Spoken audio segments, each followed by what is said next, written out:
Hello everyone.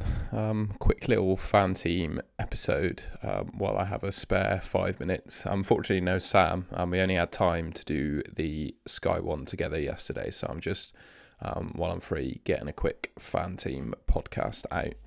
Going to go through my team, upcoming fixtures, and answer some of your Twitter questions. So let's get right into it. First up, I've had, it feels like a complete nosebleed start, to be honest. Very lucky with some of the picks that I've made. Saliba really being a star in my team. Going with him at the start, I think. You can see there I've got Martinez in goal, who didn't keep a clean sheet again, but made a penalty save. Saliba, absolutely top class for me. Obviously goal and clean sheet against Bournemouth. Cucurella, Chelsea quite disappointing against Leeds, but I'm going to have to keep him in. Cancelo, quite disappointing against Newcastle, but again, I think he's a strong asset for the rest of the season. And then a nice clean sheet from Dyer against Wolves. Salah, Martinelli and Kulusevski in my midfield. Obviously Salah with a nice goal against Liverpool, and I think Martinelli scored or assisted against Bournemouth. I think that's probably an assist if he's on 6.7. So yeah, nice return there from Martinelli. The two moves that I did make, because I had my 2 free transfers built up for game week 3, is I moved Van Dijk to Cucurella and upgraded Neto to Kulusevski. On the whole, that probably didn't work out in my favour in terms of points last week. There probably wasn't much in it, to be honest. But I think for the long run, I'd much rather have Kulusevski than Neto. Even though he's a bit of a rotation risk, I just think his attacking stats for Spurs have been ridiculous since he signed. And it's looking like, certainly of the front three, Son is the weaker at the moment. And a lot of Spurs fans are saying that when Richarlison plays, he's most likely to play on the left, replacing Son, and Kulusevski's place is relatively safe. So I went for him on that basis. And then up top, I've got Kane, Tony, and Haaland. Got a goal from each of those. Really happy with them. I think I'll probably be moving Haaland on to Jesus, because Pep's most recent comment suggests that when Man City have 2 games in a week, Haaland's going to start getting rested. So. But for now, I'm happy to stick with him for the next game week, and then I'll probably move on to Jesus. And then my bench is there, as you can see. I think pretty standard bench. But yeah, I'm currently in the season-long game. I'm 174th. Sorry, that's the game week rank. I'm 130th at the moment in the season-long game. I think that's one of the highest ranks I've ever had in any game of fantasy football. So yeah, I'm really pleased with that. And I think the guys playing FanTeam are probably pretty strong fantasy football players, so to be ranked that among some of the competition in this game is really good. But you don't win any prizes for being 130th in game week 3, so I'm pleased, but I want to continue that for the rest of the season. Yeah, that's it really for my team. Just having a quick look at the upcoming fixtures. I think we mentioned them last week as well, and I think just trying to pick a standout captain this week also. For me, I think I'll just be putting the captaincy on Salah again.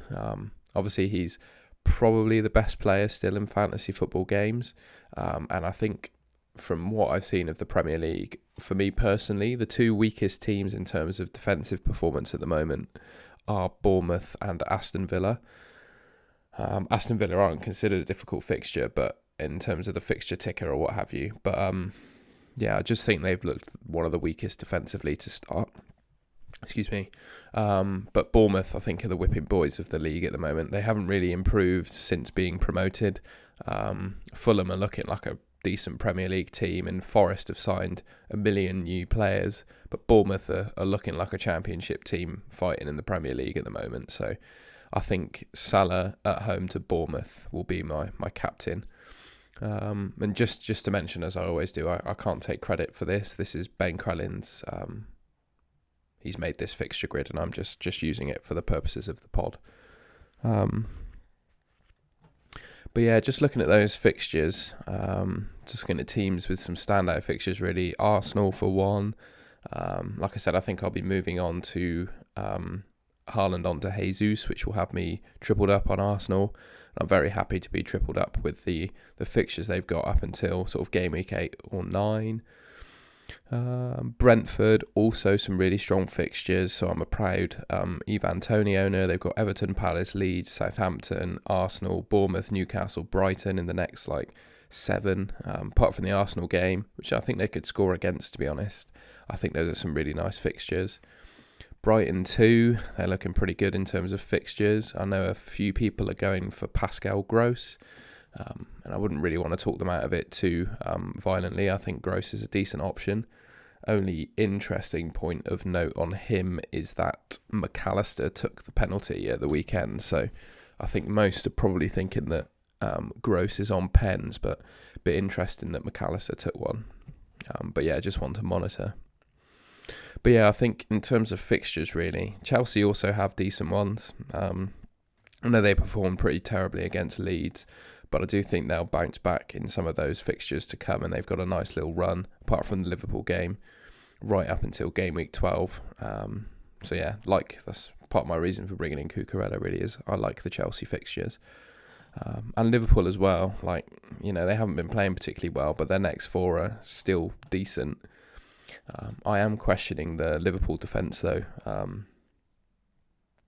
I just don't think they look up to it. The midfield is significantly weaker than it has been in previous seasons, and I don't think it's helping their defence. So I think just one to monitor on Liverpool defence. I've sold already. I had Van Dijk, but I just haven't seen enough from them to justify his price tag over some of the Chelsea lot. So I've sold, and yeah, we'll see how that goes. But if there's any game they keep a clean sheet in, it's Bournemouth at home, right? I think if Bournemouth manage to score in that game, I think that suggests that the Liverpool defence is substantially weaker than it has been in the past. So I think that covers us quite nicely for the fixtures. I'm going to go into the questions now. Thank you. I can try and pronounce this guy's username. Smods. There we go. I gave it a go, mate. Looks like there's a Discord FanTeam group that this podcast was shared in. So first of all, whoever shared that in the group, thank you very much for doing so. And yeah, a few questions. So he says, Sippy asks what to do with Liverpool assets, especially defenders. No clean sheets in 3, Bournemouth at home next. Hold until then in swap, or free the funds up already. Like I was saying, I think Bournemouth is a good test for that Liverpool defence. I think if they concede at home to Bournemouth, it would be sensible to suggest that the defence is weaker than it has been in previous seasons. So, I think it's selling if they don't keep a clean sheet against Bournemouth at home is reasonable. Then you can save your cash. You can buy someone like Saliba, Fofana if he goes to Chelsea, Cucurella, or someone cheaper from still a decent team that could almost match the points of the Liverpool defence, I think. I would say that regardless of his clean sheets, I don't think Trent is too bad an option. But again, you're in FanTeam at least, with the 90-minute bonus for midfielders and forwards, etc. I don't think he's as strong an option as he is in FPL. So I'd certainly consider selling Trent as well, regardless of clean sheets. Wildcard strategy, game week 9 best for fixture swings, or are there any other viable options? Let's have a quick look. If you didn't know, in the FanTeam season-long game, we've got one wild card to use before the World Cup and a single one after, and I think it's the same in the half-season game as well. So he mentions game week 9 is a fixture swing week. So it looks like, Arsenal definitely do have a swing. So they go Tottenham, Liverpool, Man City in 4 weeks at game week 9. So it definitely looks like a sensible time to come off some of those Arsenal players. Chelsea just have consistently good fixtures, it seems. It doesn't look like they play a difficult game, does it? They don't play Man City until 19. They got Liverpool chucked in there, but doesn't look like there's much of a swing for Chelsea. It does, however, look like there is a swing for Leicester. So maybe coming off someone like Martinelli onto a Leicester midfielder isn't too bad an idea.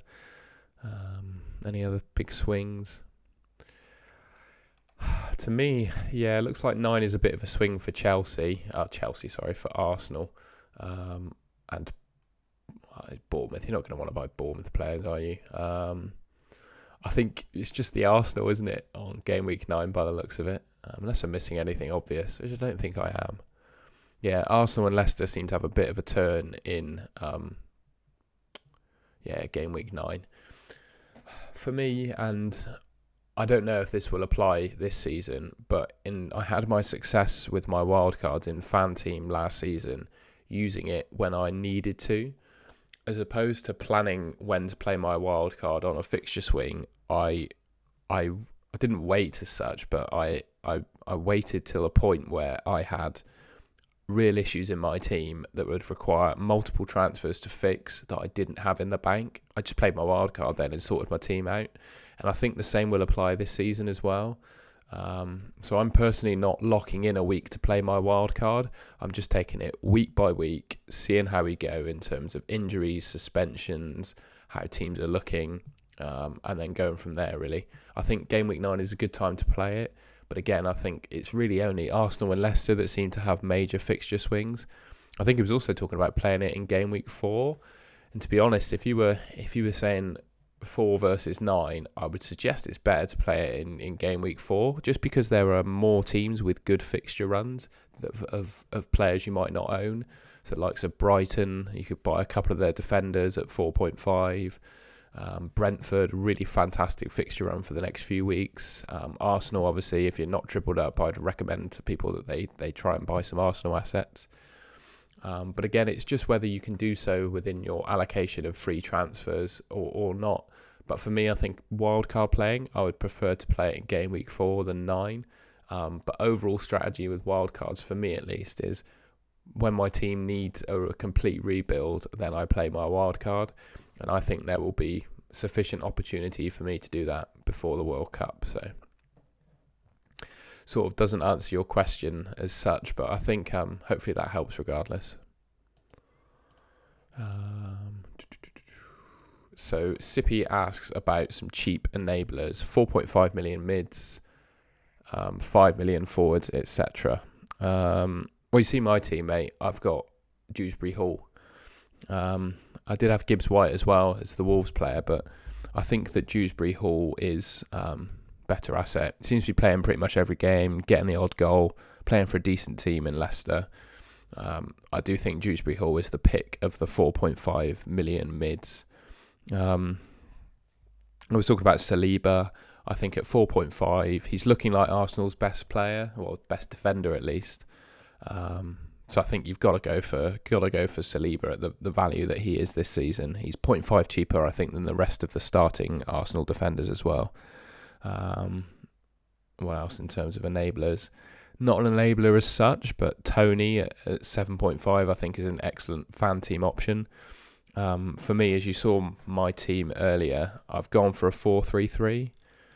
I think we were saying towards the start of the season that the way they have structured the pricing, so with the defender minimum price being 4, midfielder being 4.5 and striker being 5 million, and most of the 5 million strikers don't actually play.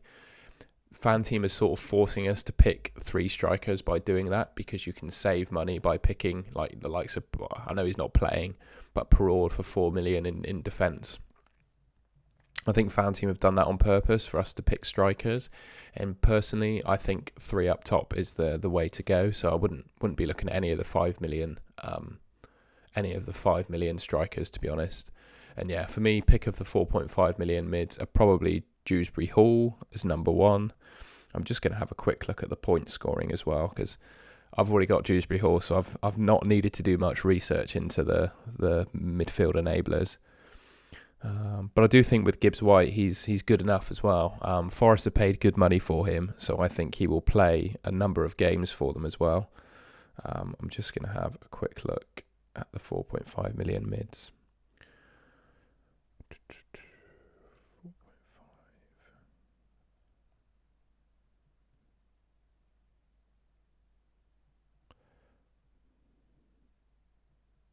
So yeah, top scorer in 4.5 million mid is Dewsbury Hall, closely followed by Harrison Reed for Leeds.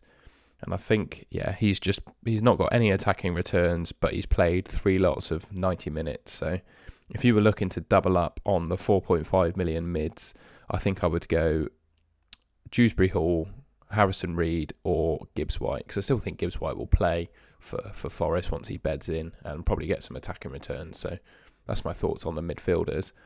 And then in terms of defenders, I think some of the Southampton defence are viable options at 4 million.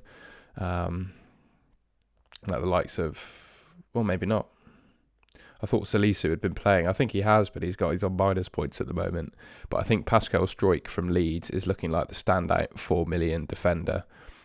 He's played every game, 90 minutes. Not that you get the bonus for that. He had an assist via Southampton and obviously the clean sheet and the 3-0 win via Arsenal. So he's on 12 points in 3 games and he's 4 million. So I think Struijk is the standout of the 4 million defenders. But for me, the pick of them all is Saliba at 4.5. I think if you can find that extra 4.5, definitely go for Saliba. Hopefully that answers your question. Next for you, Shenanigans asks for who do we think is the best 5 million defender? I think for the upcoming weeks, Solly March is a really good shout. I actually think that he's playing out of position. He has been subbed off every game though, so it would lead me to think that there is a game coming up that he might get dropped for. But I think that's the same for my second favourite in Cucurella as well. So I personally have Cucurella. I think he has the highest upside of those 5 million defenders. I'm just going to filter by 5 million a second and see who's the highest scorers. And of course, I think he's mentioned Ben Davies there. But for me, my favourite is Eric Dyer. I think his place, along with Romero's, who's also 5 million, I think, his place along with Romero's are pretty solid in that Spurs team. I think they are major starters. I think with Longley now signing, Davies is a bit at risk of some rotation. I think especially when they've played Champions League games. So personally, I think Dyer and Romero are better than Davies for Spurs. And then to be completely honest, I've been ignoring most of Newcastle's assets in FanTeam. But Shah has played 3 games, kept 2 clean sheets and scored a goal. So Newcastle are looking pretty handy. Well, they drew with Man City 3-3, and looking pretty handy defensively against the weaker teams than Man City. So I don't hate Shah, but I think my 2 standouts are Cucurella and Dyer at 5 million.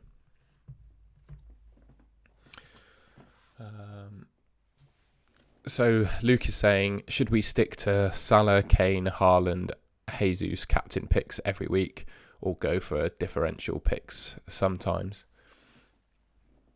I think just looking at those upcoming fixtures, mate, I'm not eyeing up any major differential captains just yet.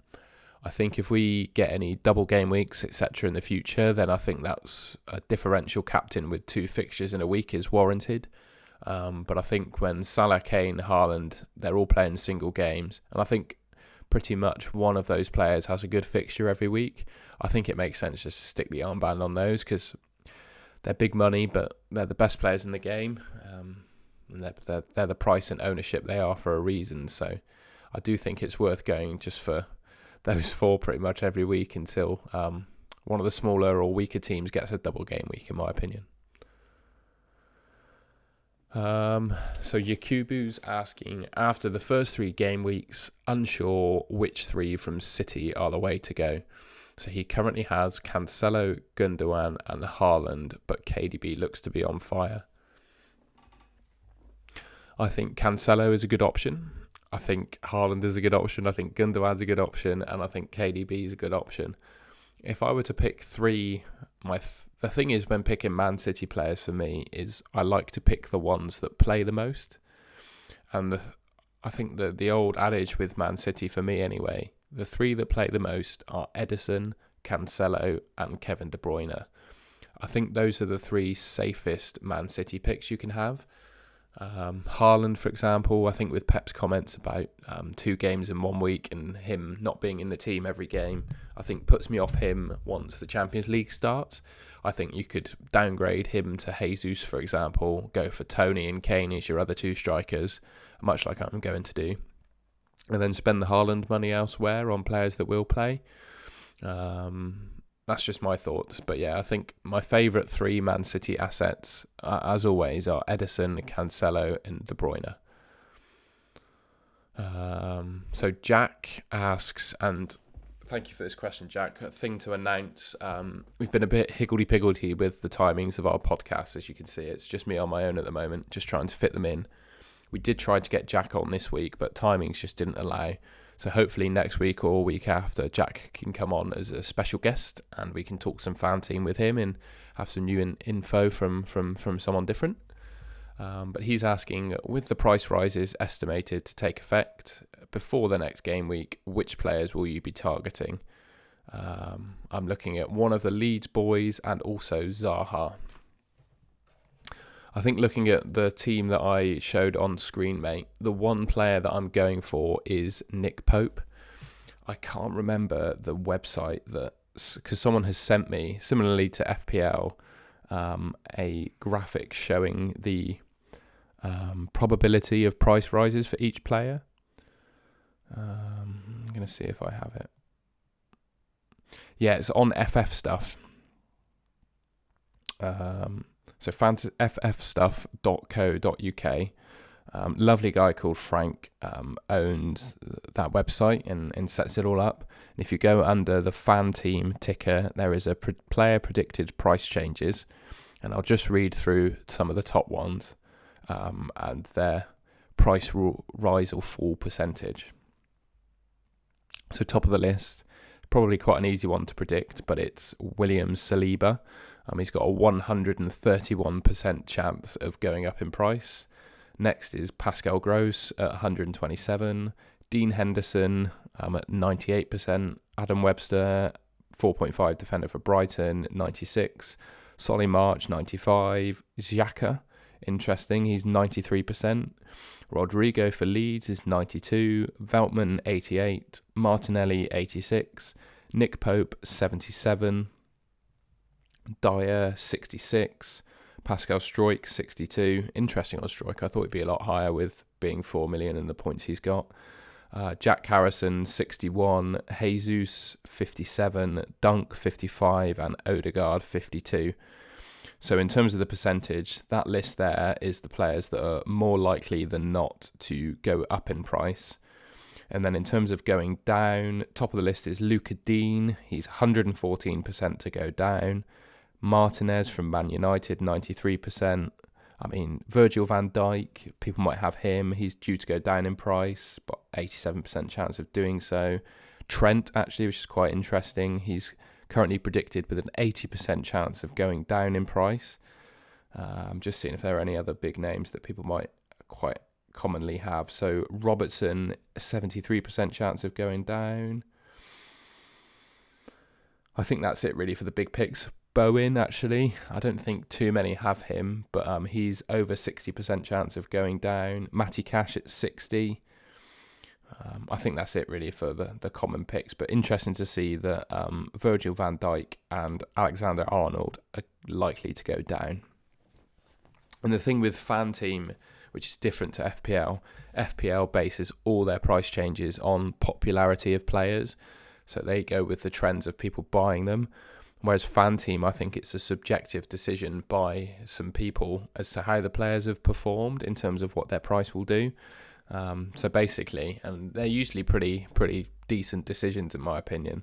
So usually the players that are doing well go up in price and the players that are doing badly go down. And yeah, I think obviously the cheaper they are, the more likely they are to change in price or expensive to go down, for example. So yeah, hopefully that gives you a nice summary. I think, as I was saying, I think if you don't own Saliba and are not tripled up on Arsenal, I would buy Saliba.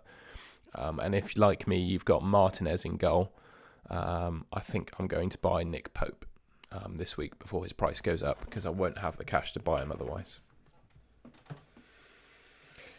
Next question. That's it. I got a bit lost there. Hopefully that helps you there, Jack, in terms of price rises. And yeah, ffstuff.co.uk. Give that site a visit, and it will show you what's happening with all the price changes. So yeah, really good bit of content there from FF Stuff. I think that settles it. Yeah, that's it really. I don't think there's anything else I want to discuss. Other than the price changes deadline. I'm pretty sure the price changes will happen on Saturday. So we have up until the deadline for the next game week to make our transfers. So I think we've got one more week immune from price rises. So yeah, I would let the friendlies and cup games out of the way this week, see how the players are doing, and then if your players that you're targeting are fit, bring them in before the weekend, and then you're immune from price rises and you can carry on happy. But yeah, hopefully that gives you a nice little preview of the upcoming sort of game weeks. What else there to say? Captaincy, I'll be on Salah. I think that fixture, Bournemouth at home, is probably the best fixture you could ask for. I know it didn't work out too well for Haaland captaining against Bournemouth, but yeah, I think Liverpool at Anfield are a very different prospect to away, and Salah has been, whilst Liverpool have looked crap, he scored 2 in 3, so yeah, I think Salah will be my captain against Bournemouth. So yeah, I think that ends us. Just a quick one this morning, but hope you still enjoyed it. And if you did, give us a like, subscribe to the channel, and I'll hopefully be back with Sam next week for some more FanTeam content. So until then, have a good week.